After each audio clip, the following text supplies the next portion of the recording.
Thank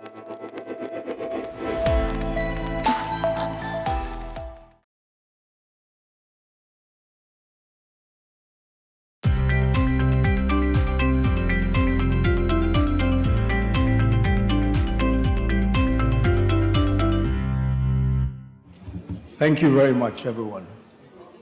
I really feel a bit sorry for you all this evening because here you are all ready for dinner and I'll be speaking for at least 3 hours. But fortunately also for you, President Orama has already made most of my speech, so I don't think I'll be speaking for anywhere near that long anymore. But let me say how deeply grateful I am to the President of AfCFTA and his team for affording me the honor to memorialize Babacar Ndiaye, a far-sighted visionary who before 1993, when the bank was founded, saw today, the day when AfCFTA would be a leading global force for development finance in Africa. And the exploits of this very committed Pan-Africanist who used to say, and I quote, "Senegal is my village, Africa is my country," are rightly the stuff of legend today. His place in this generation, as we've heard already, as the foremost contributor to the ideation and execution of development, finance, policy, and practice in Africa is firmly secure. May his memory always be blessed. I'm speaking on the topic saving lives today versus saving the planet for the future. Can the AfCFTA, the free trade agreements, resolve the climate change dilemma? The topic, of course, deliberately creates a false choice, since we really cannot choose to live today as a bargain for dying tomorrow. The topic, I think, is meant to provoke our response to the crucial point that Africa faces two existential crises, not one: climate change and poverty. And then, of course, to answer the question, by what means can the free trade agreement resolve the dilemma of African nations who desperately need growth, jobs, livelihoods, and food security, without at the same time worsening the climate crisis? Regarding the climate crisis, we all know, of course, that Africa is warming faster than any other region, and practically everywhere in Africa, the catastrophic consequences are evident. The Horn of Africa has been facing its worst drought in 40 years, with 5 consecutive failed rainy seasons since 2020, with prolonged droughts in Kenya, in Somalia, and intense flooding in West Africa, especially Nigeria, Niger, and Ghana. In Southern Africa, Cyclone Freddy wreaked havoc in Mozambique, in Malawi, and Madagascar.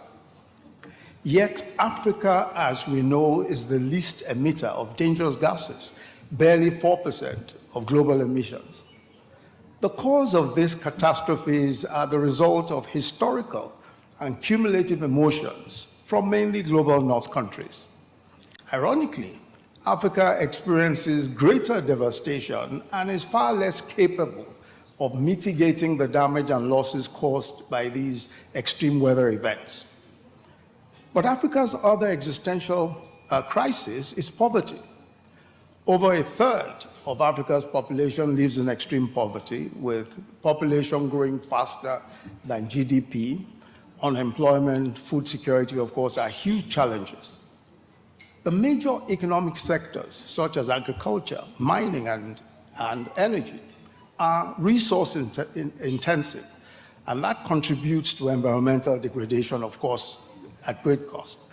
Africa's leaders face the very difficult trade-offs between accelerating growth in sectors that worsen the climate change or delaying development for environmental concerns.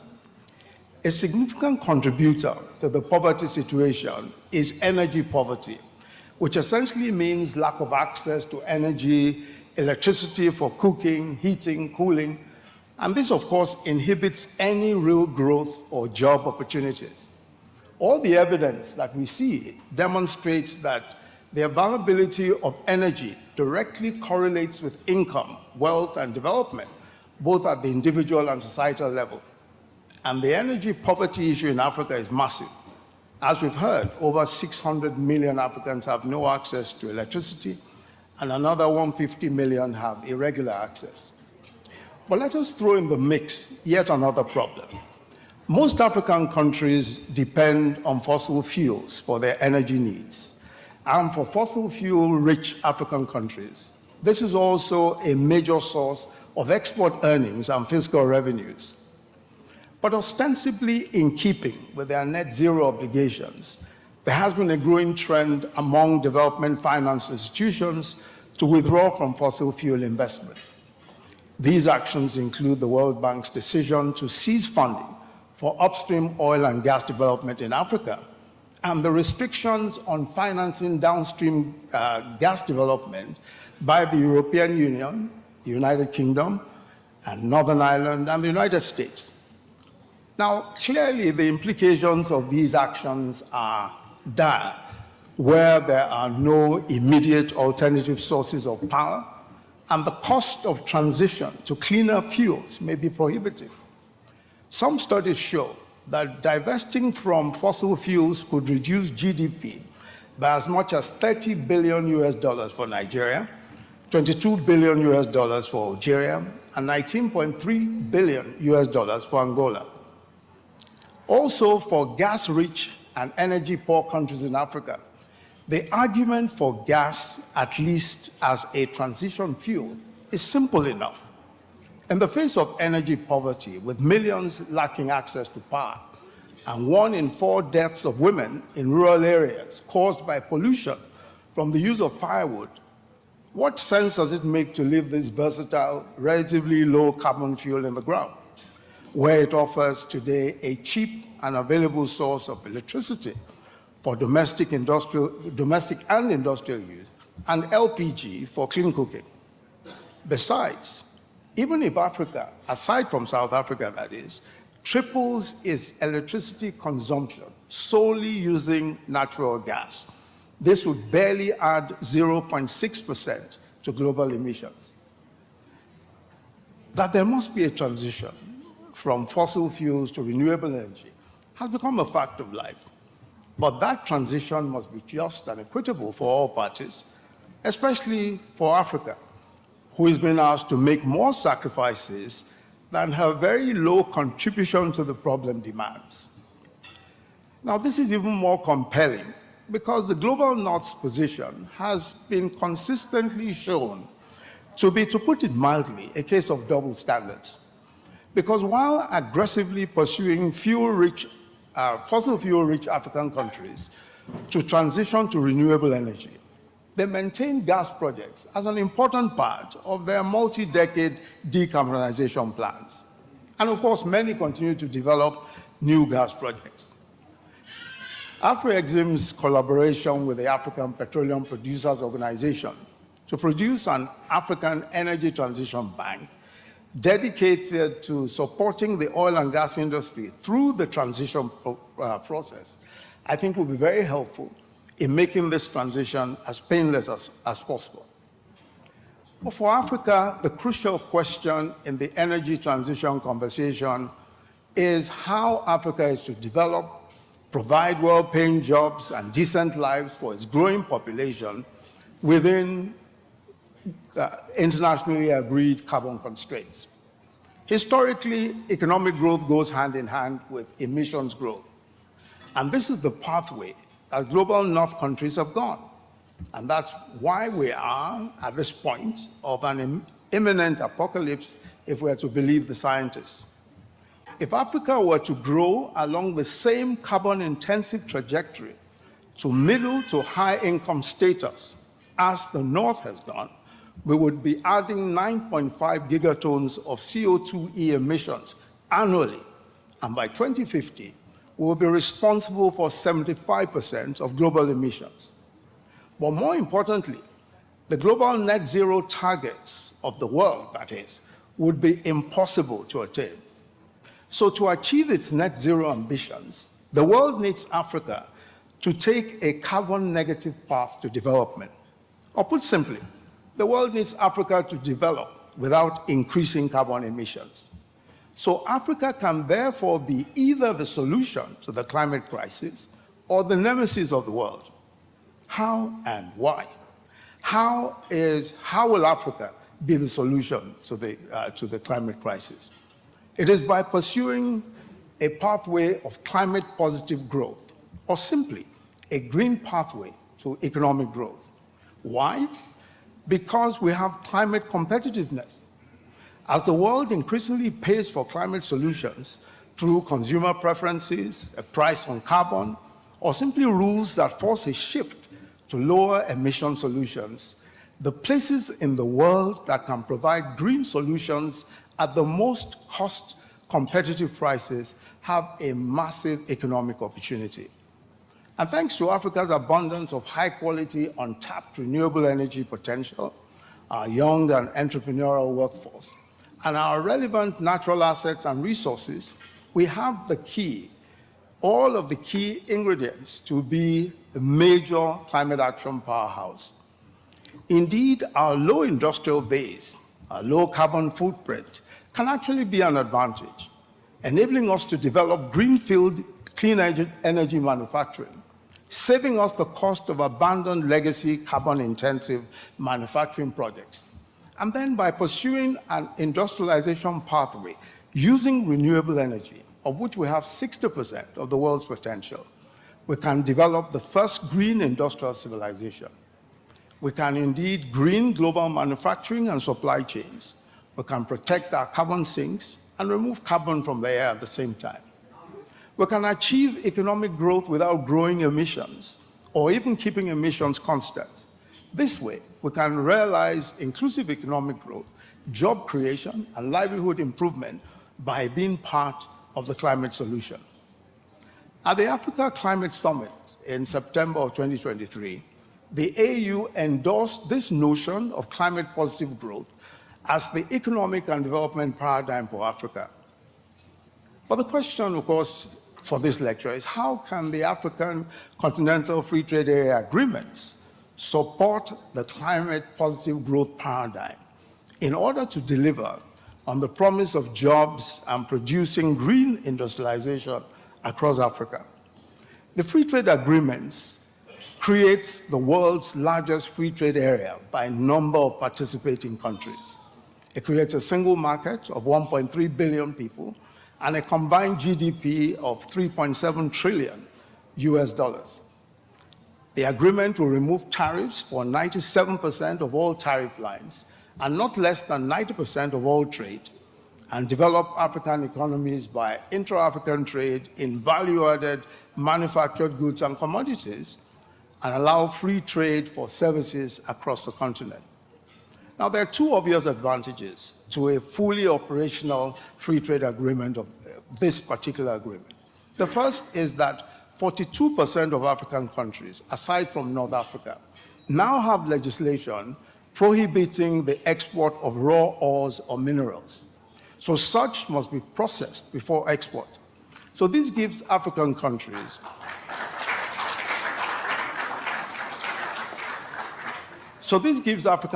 the benefit of jobs and revenues from local beneficiation and manufacture. Second, shipping is a major source of CO2 emissions, and I think it comes like sixth in the order of ranking. And under current trade practices, a large share of African raw materials is exported to other regions, where they are processed or manufactured into finished products, usually using fossil fuel power sources, before being shipped back to Africa for consumption. This cycle not only contributes to high emissions, but also constitutes a loss for African countries, who of course do not reap the value of the value chain gain from beneficiation. Intra-African trade in finished goods will substantially reduce this massive cause of global emissions.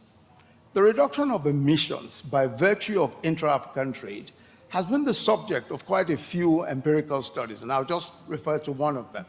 And that's a recent ECA CPII study, which is entitled Greening the African Continental Free Trade Area Agreements Implementation. And that was published just last year, December last year. And that study found that implementing the free trade agreement can boost intra-African trade by 35% going to 2045, while increasing emissions by less than 1% compared to no free trade agreement or climate policies. But I think it's important to point out that a lot of the studies on this matter are studies that do not factor in the use of renewable energy sources in the processing or manufacture of traded goods. And this is an assumption of the climate positive growth paradigm, which would again substantially reduce emissions. I think it's important to emphasize that point, that the whole point of the climate positive growth paradigm is that renewable energy resources will be used for manufacture, or will be primarily used for manufacture, which of course will substantially reduce emissions even before shipment of goods anywhere. So if Guinea, for example, which has 25% of global deposits of bauxite, process the bauxite it mines to aluminum with renewable energy in readiness for export, it will save the world 335 million tons of CO2e per year. That's 1% of global emissions. It will create 280,000 jobs and generate $37 billion in additional revenue. If it chose to sell the aluminum within Africa, it will again save the huge cost of shipping out of countries thousands of miles away.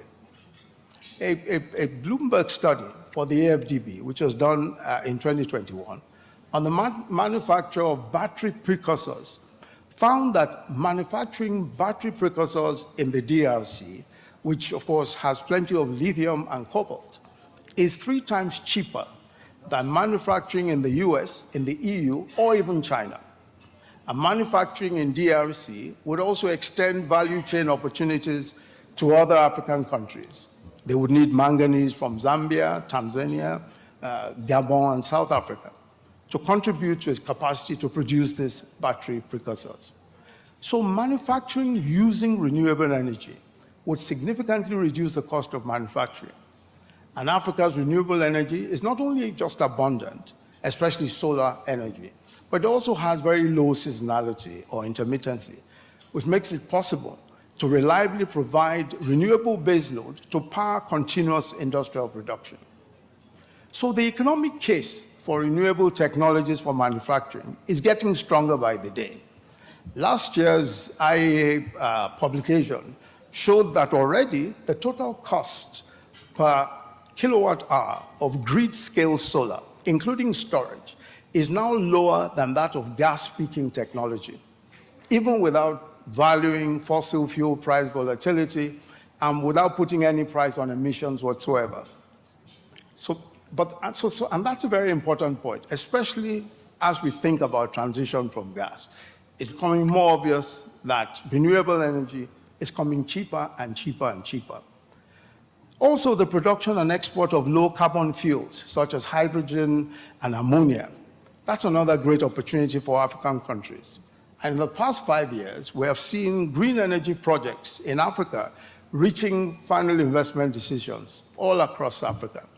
Namibia recently received almost $500 million in investments in hydrogen. And its substantial investments in solar energy and other renewables, the clean energy that's required for hydrogen production, has made it attractive for this type of investment. And some of that hydrogen, we're told, is going to be considered to power rail transportation in Africa. Angola is also set to become the first exporter of green ammonia to Germany by 2025. Its full capacity, that's Angola's full capacity for green hydrogen, is planned for about 280,000 tons annually. And there are other countries that are also investing in green hydrogen. It's Egypt, Kenya, Morocco, and Mauritania. They all have very aggressive hydrogen production goals. So for Africa to produce or to pursue a climate-positive growth path in trade and manufacturing, I think there are at least 6 things that African countries need to do. The first is that we need to speak with one voice and show up as shapers and not just takers. In other words, we need to be at the table shaping policy. As diverse as Africa is, we have plenty in common. And showing up with a unified, proactive stance is key to getting our agendas recognized and incorporated into emerging global rules and instruments. In that respect, the recent AMCEN, or the African Ministerial Conference on the Environment, their recent decision to integrate the efforts of the Africa Group of Negotiators, the Committee of African Heads of State and Government on Climate Change, and the implementation of the Nairobi Declaration, including Africa Green Industrialization, into a shared AU agenda, is an important recognition of this need for coordination and alignment. Just as we did with the Marrakesh Declaration, aligning and shaping Africa's engagement on reform of the MDB system, we need to lean in again in an integrated way. 2, we need to put our house in order and deal with the obvious governance issues of transparency and accountability, especially in public procurements, protecting democratic processes and the rule of law and security, not just because of the risk of perception issues, but to give our people a fair chance to live and prosper, to live well and to prosper. 3, focus our economic growth and development plans on these green opportunities and structure internal policies and regulations in ways that support climate-positive trade and industry. 4, actively work on harmonizing trade and environmental and industrial policies across the continent so as to ensure a level playing field. And this is particularly important because the Guided Trade Initiative, or the GTI, of the Free Trade Agreement, and this GTI is really a test run for the Free Trade Agreement, has shown weaknesses in the implementation of the agreement on account of domestic taxes and levies in destination countries. So we need to work on that. 5, we need stronger and deeper African capital markets and African financial institutions, because these are going to be key to our investment attractiveness as we go along. And that requires work in individual countries, in collaboration between countries and in collective institutions. 6, we need to develop critical infrastructure, especially climate-resilient infrastructure, to support industry and trade. Happily, there is significant progress in that regard. AfroExim has invested a total of almost $2 billion in the development of special economic zones in several African countries. The Gabon Special Economic Zone, which focuses on the timber industry, has created so far about 16,000 jobs and attracted 120 investors, and has enabled Gabon to move from being an exporter of logs to the world's second-largest sustainable producer and exporter of veneer, as well as the first in Africa.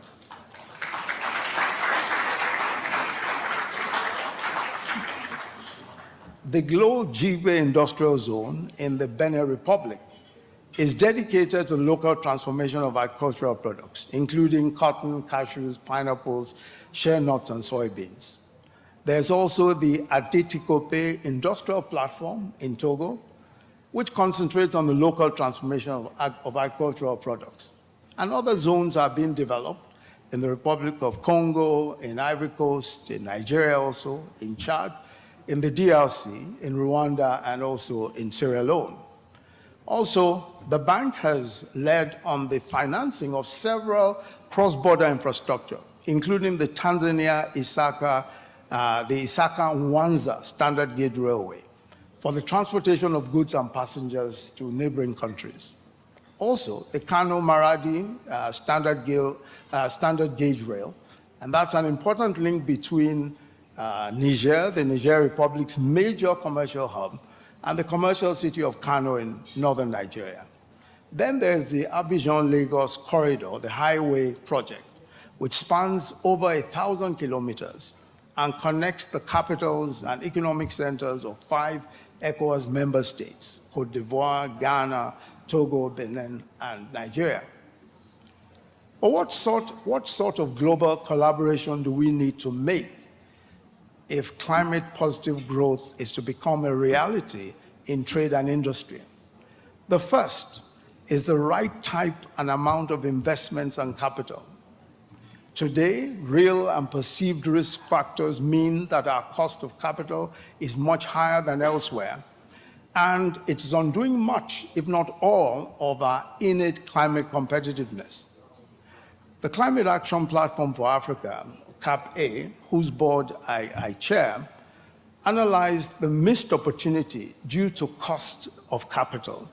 And we found that just projects that did go through a conservative assumption of 20% higher cost of capital in Africa meant that we missed out on 27 terawatt hours of renewable energy capacity in the past 10 years, which is 20% of Africa's entire electricity use, just from cost of capital. In reality, we probably miss out on a lot more, because the cost of capital in Africa is often in orders of magnitude much higher, because if you borrow from the capital markets, it's about 5 times higher than everybody else pays. Because even at twice the cost, half the potential capacity is already foregone. And this is not even counting the projects that don't even reach that investment hurdle in the first place and get scrapped altogether because of the cost of capital. So addressing the issue of shortage of capital and cost of capital will require a range of interventions that all need to be delivered on.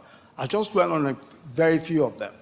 The first is that we require the developed countries to keep the past promises under the Paris treaties, including the activation of the Loss and Damage Fund agreed at COP27, and the commitment to $100 billion a year in climate finance for developing countries agreed nearly 10 years ago. The second is the reform of the international financial architecture. And these have been identified, as most of us know, in the Bridgetown Initiative and the Capital Adequacy Framework, amongst others. And they include a wide range of tools that increase and strengthen the balance sheets of MDBs, ensure more of their deployment goes to emerging and frontier economies, and drive more deployment towards climate-aligned investments. And then technical solutions such as recycling of SDRs, the special drawing rights, smart capital blending, and tailored risk mitigation and interventions will also support this. The third is dealing with the huge burden of sovereign debt. About a year ago, in a jointly authored article that is titled, "If You Want Our Countries to Address Climate Change, First Pause Our Debts," end of quote, a co-authorship by President Ruto of Kenya, Dr. Akin Adesina of the AfDB, and Musa Faki, President of the AU Commission, reiterated a call for a 10-year moratorium on interest payments on African foreign debt to give the world's most vulnerable countries the space to invest in climate resilience and other pressing needs, such as health and education. They also argued for more climate-targeted debt relief. Well, there's a bolder initiative. This is an initiative called the Debt Relief for a Green and Inclusive Recovery Project. And this is endorsed by 41 retired African Central Bank governors and ministers of finance. The plan seeks debt reductions in the case of public creditors, debt reductions that will be sufficient to bring a distressed country back to debt sustainability, but also to put the country on the path of achieving development and climate goals in a manner that also preserves the credit status and credit ratings of the participating international organizations. Under the proposal, private and commercial creditors should grant commensurate debt reduction as public creditors.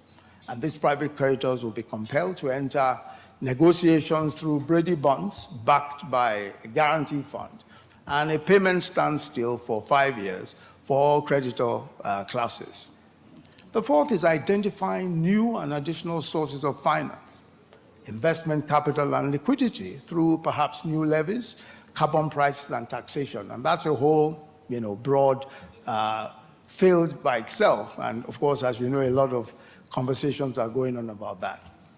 The fifth is adopting the common sense and, I believe, fair approach of revaluing Africa's GDP by including its natural capital, its vast natural resources, particularly carbon sequestration and biodiversity. Akinwumi Adesina, Ben Orama, and UNECA, that's a UN ECA, have all made strong cases that Africa's natural capital should not only be recognized in our economic growth models, but also monetized, which would enable African countries to secure more funding for greening their economies.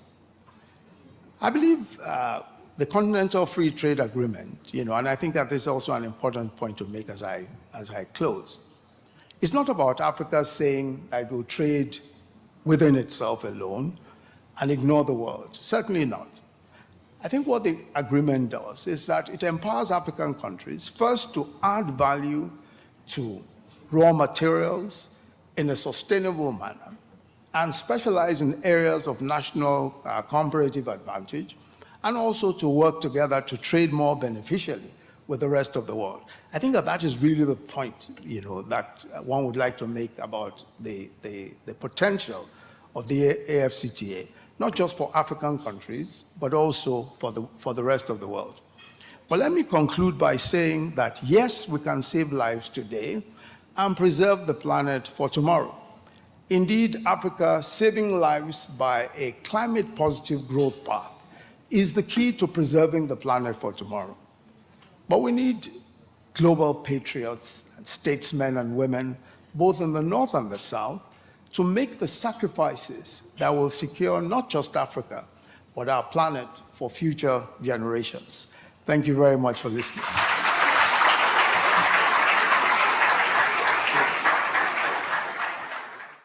So, Excellency, after a thesis, we dissect it and we try and pick it apart, as they say. So, but firstly, when I heard that you're going to be our guest lecturer tonight, I was delighted, but also asked my friends from Nigeria and beyond what they knew about you. They said, okay, you'll obviously see his high intellect, but you'll also meet someone who's genuine, who's humble, who's grounded, who's calm. So I wanted to understand your leadership style and how have you managed to be grounded and keep or be the human being that you are today? That's okay. I think first, if you have,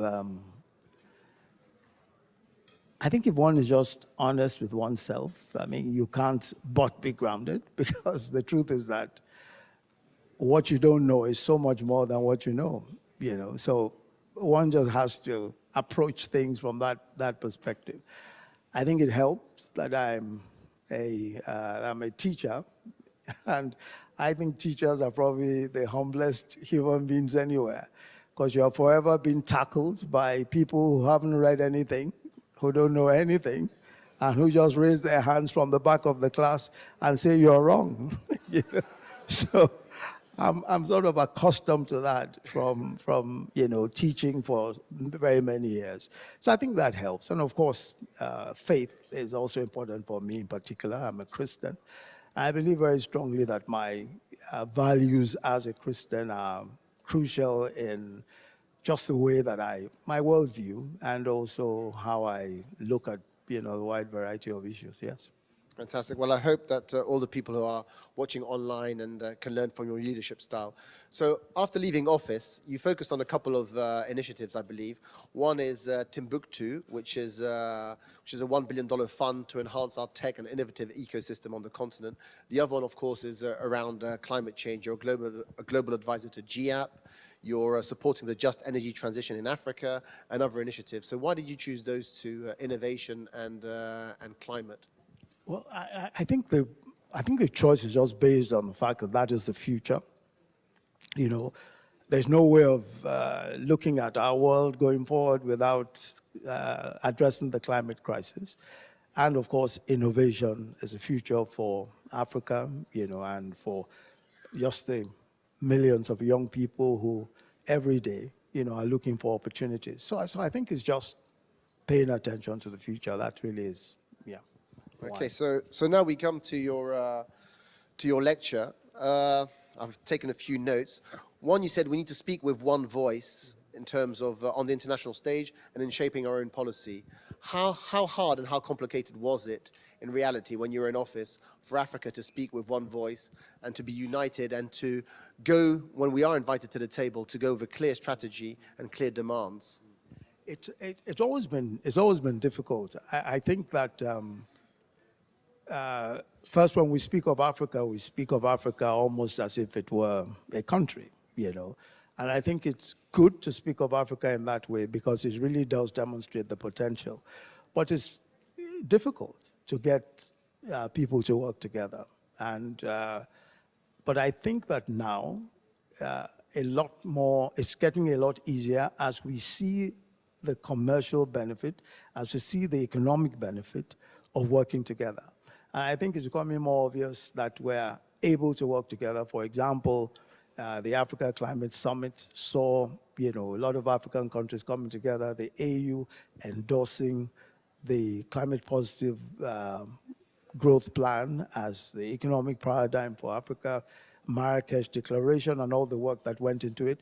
I think that there is far greater appetite for collaboration now and for working together now than ever before. So I think that things are looking up, from that perspective. But obviously, it's not an easy thing at all. No. Okay, so we will be taking questions from the floor. You said that Babacar Ndiaye said Senegal is his village, Africa is his country. So, Professor, Nigeria is his village, but Africa is his country, and we want questions more to do with Africa than to do with Nigeria specifically. He's left office, so that's no longer his responsibility. So if you make sure that the questions are focused on the African and more general issues rather than just Nigeria, please. But there was one point actually. So you mentioned fossil fuels. So fossil fuels today in Africa probably attracts 8% of global investments, whilst renewables only attracts 1% of global investments. So how can we get renewables to become sort of the 8% like fossil fuels is today? I think it's making a strong economic case for it. In fact, I think it was just this week, there's an article that looks at the whole question of which way the hedge funds are betting. And it's clear that the hedge funds are betting against green, which is bothersome, right? But the point really is that this, no matter how we slice it, this is the future. The future is green, and we're just going to keep making that strong case. And I think that for us in Africa in particular, we need to be able to prepare the economic case just in more positive terms and with a lot, undergirding it with a lot more, the practical, common sense approach to it, just so that everyone understands that this is viable, it's going to happen, and the first to get there will benefit. Yeah. You called for global cooperation. Yes. But, so I'm from Tunisia, despite my British accent, and I was brought up as a sort of anti-colonial, shouldn't be saying it here, but yes, so anti-French, and, we own our own destiny. So, when you speak to the global north, are they really serious? Or is it double standards that, as you mentioned, are they willing? They pledged $100 billion, but people have told me that's bogus money ultimately. It's another pledge that's not going to be realized. I think that really working together is inevitable. That's absolutely the way to go. And of course, we must also make room for national interests, for regional interests. All of this is at play. And for me, the most important thing is for Africa to be at the table in an informed, and in an informed and proactive way. So in dealing with these issues, we're fully aware of what the other side is thinking. We're fully aware of how everyone is thinking, what their interests are, and how we can accommodate those interests and at the same time do our business well. So I think that the point really is that everyone is going to take care of their own interests, and there's no point thinking that we're necessarily going to be cut some slack by the global north. But we must be able to let everyone understand, north and south, that the future is absolutely going to depend on our working together. And in my view, especially on this issue of climate positive growth for Africa, because we really have no choice. If Africa doesn't go that path, no one is going to be able to get to net zero by 2050 or even so soon thereafter. Africa absolutely must be invested in to go on the pathway of climate positive growth in order to enable the world to achieve its net zero objectives. So there's a partnership here that has to happen. So I think it's just everyone recognizing how important, this is for the entire world, yeah. But the partnerships, who's it going to be? Is it going to be with other countries on a bilateral level? Or is it going to be with the philanthropy? Or is it going to be strengthening our DFIs and letting them drive the African agenda? Well, everyone is going to pitch into this. Everyone's going to pitch in. But the most important thing is for people to recognize the economic opportunities, because that's what will drive this, the economic opportunities for climate positive growth, recognizing that, just some of the examples we've given, recognizing that it makes far more sense for beneficiation of ores and minerals in situ, where you have renewable energy for purposes of manufacture, for purposes of processing, rather than taking the same ores halfway across the world, benefiting halfway across the world and shipping them back and forth. So I think that we're all beginning to see, and we will all see, that this is the way to go. And I think, that just makes it clearer. Everyone is going to pitch in because it will make commercial sense for everyone. So from where you're sitting, you're seeing progress on that front. The penny is dropping. Yeah. So I don't know if we've got questions from the floor. If you can put your hand up, there'll be some roving mics. Thank you very much. My name is Kahir Danani, and I really appreciate all of your comments today. I think it's the most comprehensive and clear address on this topic in a very long time, or ever, if I may say so. My question is about your notion of coming together with a common voice and coming together with that common purpose. I think that the private sector has a critical role in this. And I'm curious about your views of how the private sector comes together with a common voice in Africa, not only as African companies together, but within their countries and in relation to the AfCFTA. Because the pressure is felt by the companies. It's by individual enterprises that have this challenge to cross borders, to bring those goods across from Tanzania to DRC or wherever, as you mentioned. And this is a particularly important area, so I'd be curious for that. Thank you. Okay, so we'll take the one on physical infrastructure. I think it's evidently a problem, and which is why I made the point that there is a fair amount of work going on.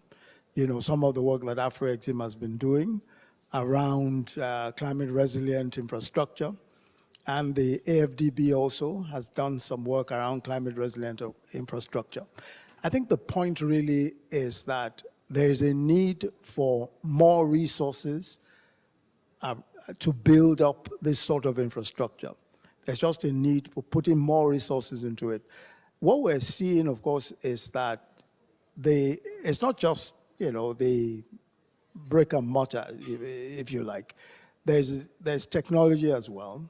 There is, building up the cyber corridors, making sure that we're able to, connect across the entire, across the entire continent. And all of these are related to money, to resources. One of the ways by which I think we can attract those resources is by showing the economic opportunities that exist. Not just for Africans within Africa, but also for the global investor. So for example, if you look at the renewable energy issue, so the renewable energy issue is one where we think that if we attract investments, the investments will create the anchor demand.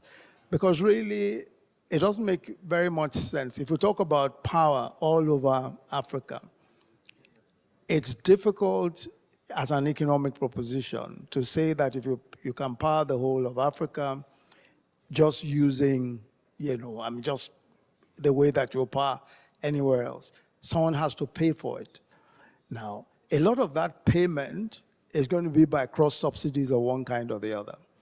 Now, that can only come if we have an anchor demand, massive anchor demand, coming from industry that see themselves as big investors in some of the big manufacturing or big beneficiation processes that will emerge if we go the pathway that we want to go. So that will help in building out, energy infrastructure and all that. So I think, we will, with a combination of what the MDBs are doing, what AfCFTA are doing, and what countries are doing also, be able to build this out.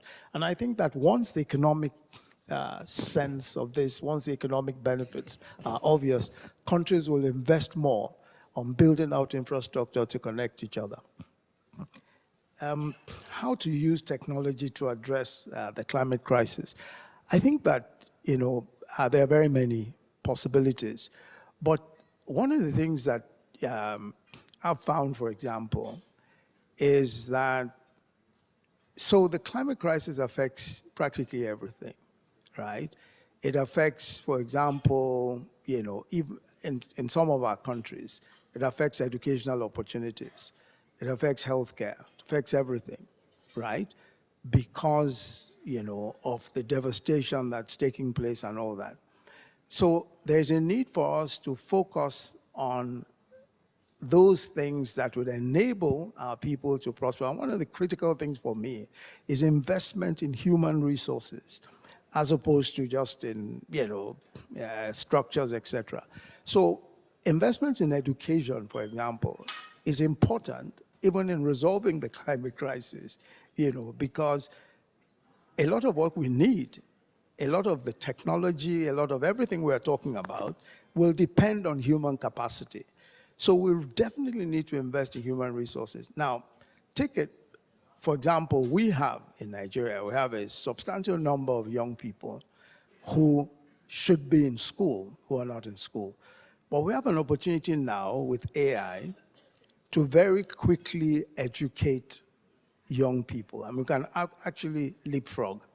With just a Starlink connection, in fact, I was having a conversation today on that, with just a Starlink connection, and a device, AI today is able to do incredible things, teach young people at their own pace and all that. We have a radio school project, which just changing that around and using AI can actually just transform by many, many, many times over the speed of learning and all of that. So I think that for me, I would not be thinking too much in terms of, I think for me, the primary thing is how can we develop human resources in such a way as to challenge the climate crisis. Because at the end of the day, it's down to human resources. It's down to what human beings are able to do. And we have a huge young population, critical minerals are there, but you need the technology to be able to do so. And it's these young men and women who are going to, be. So I prefer to approach it from that end rather than, in terms of, what technology would do by itself. I think the last question is coming together with a common goal. And the private sector. The private sector, yes. Well, the truth is that we need to do more country platforms for this purpose. And really, I think that in the past few years, the private sector has come more, has become more of a partner to the public sector in very, very many ways. I think that the public sector realizes, and my experience is that the public sector realizes that it's almost impossible to just based on the resources available, it's almost impossible for the public sector to achieve its aims or goals for the people in any concrete way. So for example, in Nigeria, it would take a Dangote to build 650,000 barrel a day, refinery. That's 20 billion US dollars. External reserves today are somewhere in the order of 37, 38 billion US dollars. So it's clear that without the private sector, you really can't do much. And the private sector is really the major contributor. I think that everyone is coming to that realization, and that will help a great deal so that we're able to support the private sector in terms of rules, regulations, and just creating the enabling environment for the private sector to work. And frankly, I think that that's the direction that Africa not only has to go, but will go, going by what we're seeing today. Excellent. We've got a question from our virtual audience. So in terms of the AfCFTA, what are the opportunities for ensuring that the AfCFTA, and by extension the Secretariat, produces positive influences on climate action and the continent environmental sustainability? So basically, what's the role of the AfCFTA to drive climate action and that positive climate growth? Yeah. I think that without necessarily saying so in the climate agreements, because if you look at the agreement, it doesn't specifically talk about the climate crisis in any specific way. But I think it's obvious now from the implementation that we absolutely need to address climate concerns and the climate crisis. So it's really more a matter of going forward, how do we use the free trade agreements to tackle some of these problems? And I think that that's obvious in some of what we're seeing already and some of what I've said, that even just trading, first of all, ensuring local beneficiation, ensuring local processing, begins to address it. Using renewable energy begins to address some of these concerns. So I think that those things are important, the way that we use, the way that we apply the free trade agreements, Of course, trading within ourselves also addresses the climate concern and all that. And I think that now, with what we're seeing with the guided trade initiative, it's becoming obvious that these are some of the concerns that we have to address. And I think that that is becoming very obvious to the operators too. Yes. Excellent. We'll take two more questions. There's a question here. Yeah, I'm Adnan Hassan. I served on the board of directors of the World Bank, and I'm an investor. And I actually wanted to pick up on this question about the diaspora, and in particular, the young diaspora. 60% of Africa is under 21 or 25 years old, and there must be a very talented diaspora of folks who are interested in investing back in Africa. And every, I think, young African is walking around with technology that send man to the moon. So, and I'm sure for those of you who have children, they are completely connected now to technology in all of Africa also. So how can you link the diaspora dynamism with the dynamism in Africa? Thank you. My sense is Africa keeps asking for permission to do the right thing. You've clearly laid it out. My question to you is, why do we consistently ask the West for permission to do what is right for Africa? Leveraging on what the former folks have questioned, since environmental protection is mainly influenced from outside of Africa, what leverage do African leaders truly really have, and what can we in the diaspora private sector do to influence this? I would like to hear your thoughts, His Excellency. Thank you. Let me take the question about asking permission first.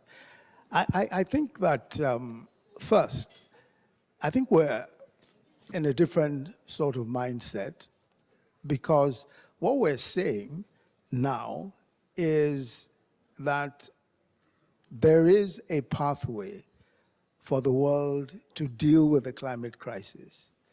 And we're saying that it is inevitable that this will be the approach. Fortunately for us, we face an apocalypse. So everyone's mind, whether now or in the future, will be concentrated on avoiding the apocalypse. So what we're saying now is not a matter of asking permission. It's a matter of saying, guys, we're looking at the end of the world. This is a solution. Let's do it.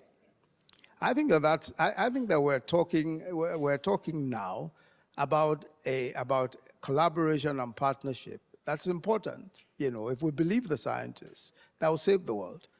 I don't think it's really asking permission, in my respectful view. I think that really it's a proposal. We're making a positive proposal, and it's thought through, and we continue to refine and think it through. But I think it's really how, in my view, the world will have to react to this one way or the other. Okay, then there's a question about the diaspora and leverage, what the African diaspora can do. I think, as always, the diaspora is important, because first, the diaspora is able, as a strong lobby, to impress upon, the relevant agencies, authorities, and all of that, what the African viewpoint is. Unfortunately, when we speak of the diaspora, we're speaking of a very amorphous group. So this is not an organized group that is necessarily thinking the same way. But then there are diaspora organizations and groups that already are in partnership with several African governments and are working with African governments around climate, around healthcare, around education, and all that. I think expanding that, expanding the scope of that, and then trying to see how we can aggregate the force of the diaspora in a concrete way is one of the useful things that can be done from the diaspora. I think that organization must take place in the diaspora itself, as opposed to coming from Africa. And that will be very helpful if we're able to get that kind of synergy. And then, that then works itself into the problems that we have, the African issues and problems that we have. But I think that, at the moment we do have, but it's not, there is no synergy as such. We see several diaspora organizations working here. In Nigeria, for example, we have a diaspora commission which tries to work with Nigerians in diaspora on various topics. But that's hardly enough for the sort of sea change that we want to see in Africa. I think you've covered them. So I think we've really relished having you here. So thank you so much for your time. Thank you so much for your consideration.